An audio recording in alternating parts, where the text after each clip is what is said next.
You are listening to Proof Text, a Glossa House podcast exploring Scripture and all things related to it. New episodes are released daily. For more information, check out glossahouse.com and subscribe to our channels on Spotify and YouTube. Welcome and enjoy. Shalom and welcome to SLA Insights. My name is Dr. Jennifer Noonan, and we are continuing to talk about ways to incorporate output, how to encourage output in your language learning students. In the previous episode, we talked about how to encourage output through using the question what in various ways. In this episode, I'm going to continue with some of these practical ideas, looking now at using who, when, where, and some questions that don't require a question word for them to be questions. In upcoming episodes, we're going to expand on it, look at communicative activities, look at tasks, look at performance, structured output. But for today, we're focusing on meaningful drills through the use of these questions.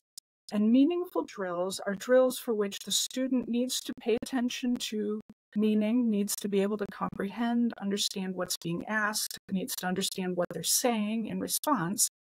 But usually there's only one right answer. And this is to be contrasted with mechanical drills where the student does not need to know what they're saying or even what the question is necessarily. It's a rote memorization kind of thing, which is not usually considered to be the most effective for learning language. Again, we want to focus on comprehension because that's the kind of thing that will lead to acquisition. So for today, again, looking at some practical ways, some specific examples of how to use questions to encourage output in your students. So for this week, we're going to start with who questions. And of course, the easiest is, who is this? And looking for names.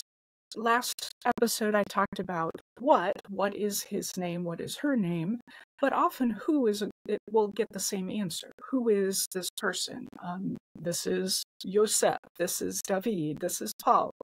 You might expand on it and talk about, incorporate some prepositions. So who is on the chair? Who is next to the door? Again, looking for a one-word answer, fairly simple, but the student has to understand what you're saying to successfully complete the drill. Another way to do it is possession. Now, you have to be careful because, for example, in Hebrew, it's not just the question word who, or in Hebrew, me, but it's la me, or belonging to whom is this object. So it's a who question, but you have to be careful how you frame it. So who has this particular object? Who has, if you're using props, who has the cow? Who has the sheep? Who has the fish? So that's another option for using your who questions to encourage output. Another is with verbs. Who said X, Y, or Z, or who walked, or who ran. It can give you a review of verbs, but it can also be a comprehension check after a reading or a listening activity. They've read a short paragraph, and at the end you can say, well, who went to Jerusalem? Or who went to Damascus? Or whatever it leads itself to. And that will help with reading comprehension as well. Now, a few games that you can use to expand on it, make it a little more fun. One is a game of charades, and this time not the standard what did he or she do, but if you have two different students who are acting out verbs, one's doing one verb, one doing a different verb, then when they're done, you can ask the class, who walked or who ate? Asking them to differentiate between the actions that the students are doing. Another option here could be a game of hide and seek with objects where the students themselves are holding on to and hiding the object. And so the question then becomes, who has the object? And again, be careful what form of who you're using. So who has the cow? Who has the sheep or whatever? So those are a couple options to make it fun and turn it into a game to help them learn and reinforce some of this vocabulary. Now, the next question I'm going to introduce here is when. And when is going to start moving you into more complicated types of output, not looking just for a one-word answer, but maybe a phrase of some kind. And so you're going to be asking, well, when did he do that? And if you want to start it out easier, you can make it an either-or question. When did he do that? Was it before or after such and such? So, for example, you have a class and you've just done a TPR activity where you've told a student to stand up, walk to the door, walk back to your chair, sit down. Well, then you can ask the class, when did he walk? Was it before or after he sat? And so that's an option for when. For a reading comprehension, you could ask, when did the activity happen? And, you know, for example, a biblical story, you can say, when did this biblical figure live, for example? And like if you have, when did Ruth live? Well, it says right in the beginning, the first chapter, Ruth, this story takes place when the judges were judging. So that's an easy answer for them to come up with if they've been provided the information. So those are some ideas for when questions. Where is another good way of eliciting usually a one-word answer or a short phrase. So prepositions, of course, are going to come into play. Where is the object or the person? Say, you know, where is the cup? Well, it's on the table. Where is so-and-so? They're on the chair. That kind of a thing. But you could also pull out a map and say, where is Jerusalem? In the very early stages, you know, Koine, right here, and point on the map. But if you want output, you can start teaching them directions like location, it's in Judah. Where's Jerusalem? Well, it's in Judah. Or it's to the west of the Jordan River, that kind of a thing. Another option you can use is to use your room, your classroom, label it with different geographic locations. Like this corner is Jerusalem, that corner is Egypt, that corner is the Tigris River or whatever, Euphrates. And then ask the students, where is Egypt? And they can point, or you can give TPR and have the students say, okay, walk to Egypt, walk to Jerusalem, and you can ask, where did the person walk to? Now again, be careful of your question words. In Hebrew, there are two where words for where. This one is to where, le'an, to where did the person walk? So be careful how you ask your questions. Again, this is a good where question to get your students actively participating and responding, producing output in the language. Now, a couple of games that you can use with the where question.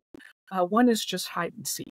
Where is the prop? Where is so-and-so hiding? That kind of a thing. But you could also adapt something like Marco Polo, where you've, again, labeled areas of the room.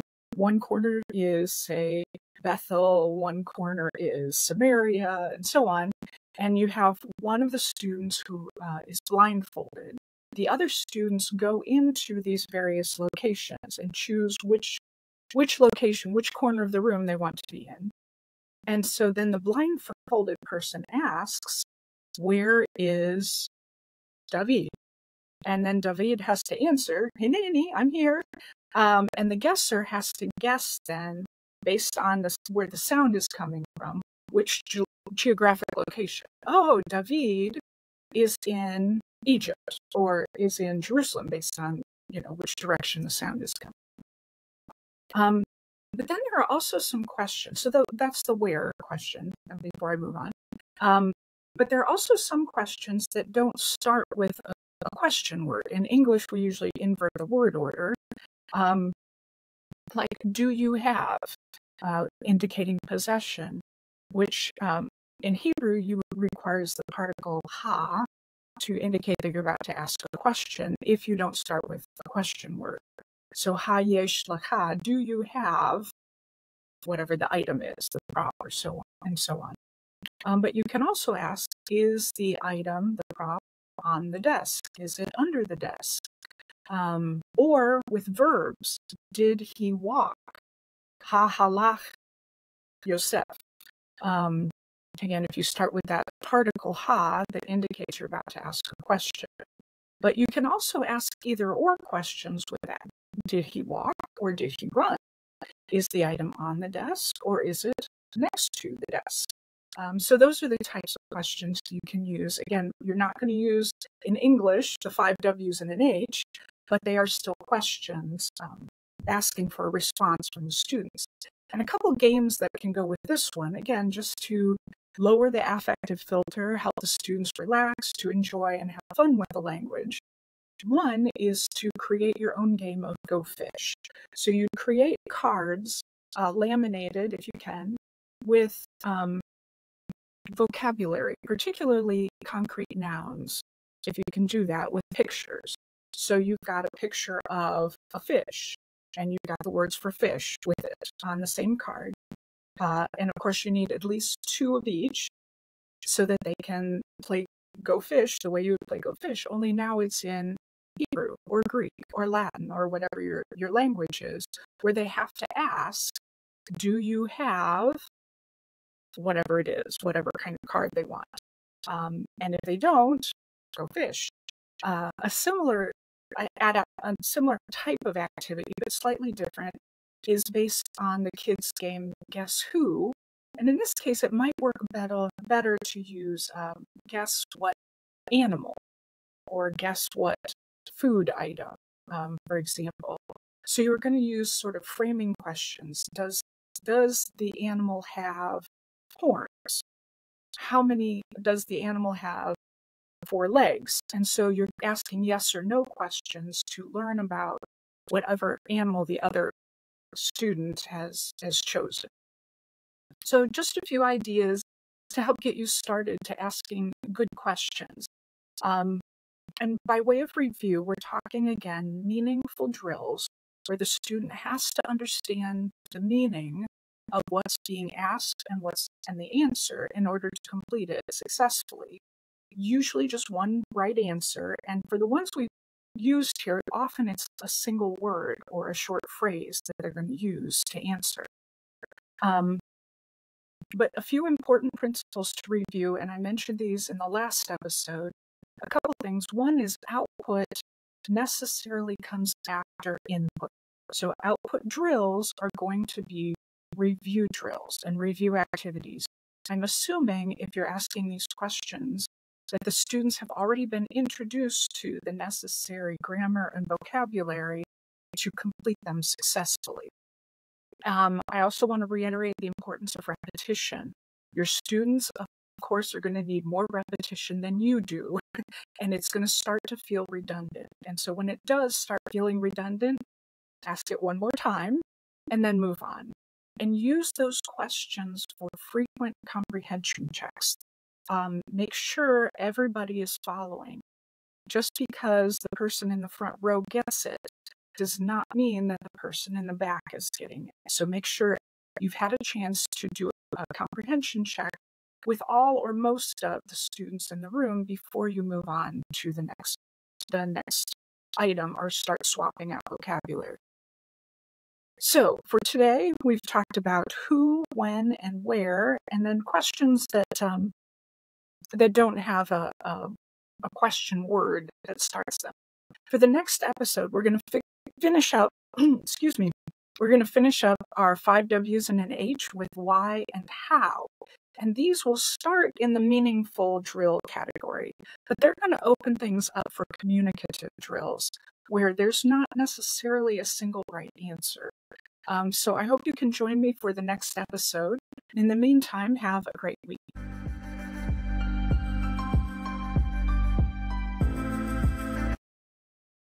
Χαιρετέπαντες, εγώ είμαι η Jesse και τούτες την ζών Ελληνιστή. Hello everyone, I'm Jesse Orloff and this is Living in Greek. Semron αναγινωσκόμεθα και διαλογιζόμεθα περί των ψαλμών. Εγώ θέλω αναγινώσκην εκ του κεφαλαίου του ψάλμου του πρώτου. Δείκνυμι δε την περιοχήν.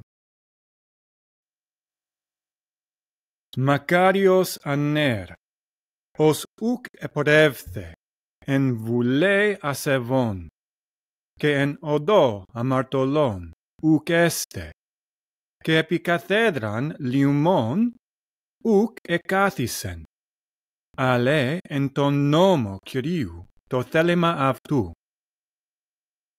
Και εν τον νόμο αυτού μελετήσει ημέρας και νυκτός.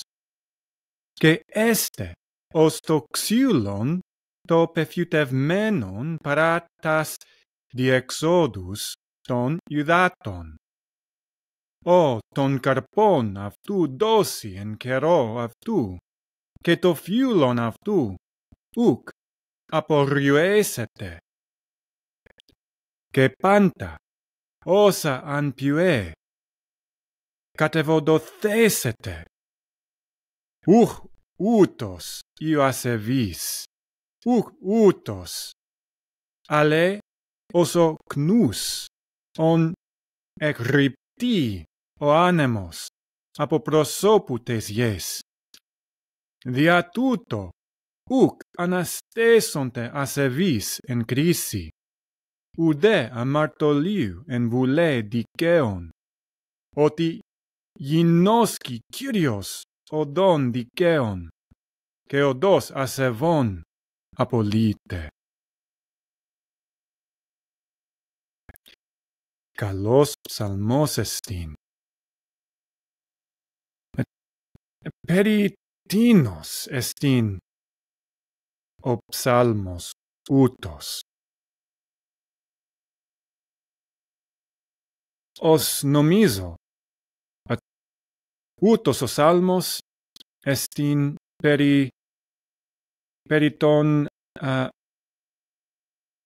περί τον ανδρός Μακαρίου. Και τι λέγει τούτο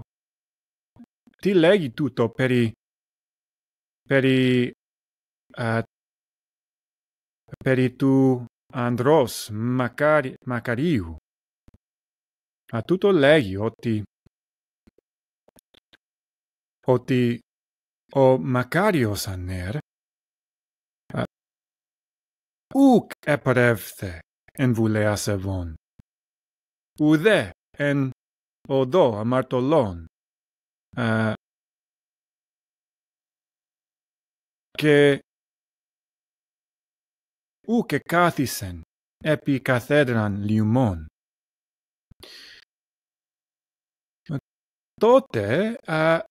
Τότε τι πιουεί ο Μακάριος ανέρ. Ο Μακάριος ανέρ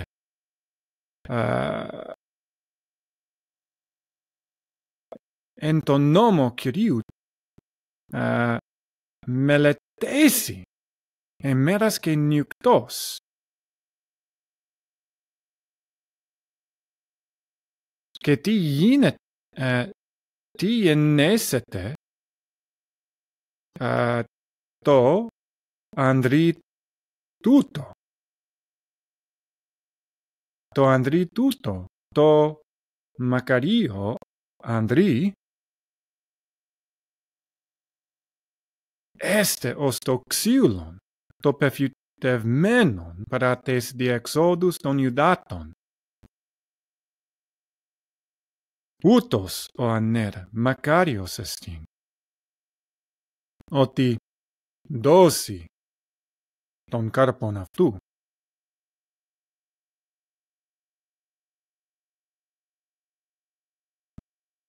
Ναι, και πάντα όσα αν πιέ κατεβοδοθέσετε ούτως ο ανέρ.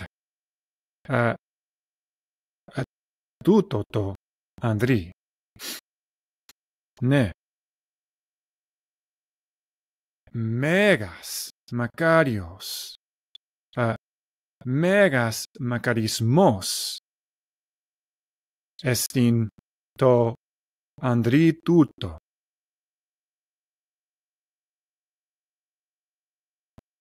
Αλλά τι γίνεται το Ανδρή ασεβεί, τους Ανδρίους ασέβεσιν, τους τούτιους, ούτως ως ο μακάριος ανέρ, αλλά έως ο κνούς, ον εγρυπτεί ο άνεμος από προσώπου τες γιες. Οι ασεβείς ουκ αναστέσονται εν κρίση του Θεού.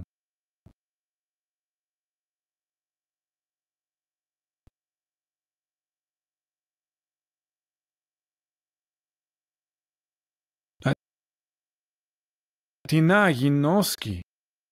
να γινώσκει ο Κύριος. Ο Κύριος γινώσκει ο δον δικαίων. Αλλά ο δος ασεβών απολύται. Ου γινώσκει ο δον ασεβών. Φοβερός εστίν και καλός. Ναι, τούτο εστίν το τέλος. Ευχαριστώ. Interested in growing your ancient language skills but not sure where to start? Glossa House can help. From illustrated readers and short stories to lexicons and grammars, Glossa House offers a variety of resources for beginning, intermediate, and experienced ancient language learners. Head to glossahouse.com today. Glossa House, language resources for the global community.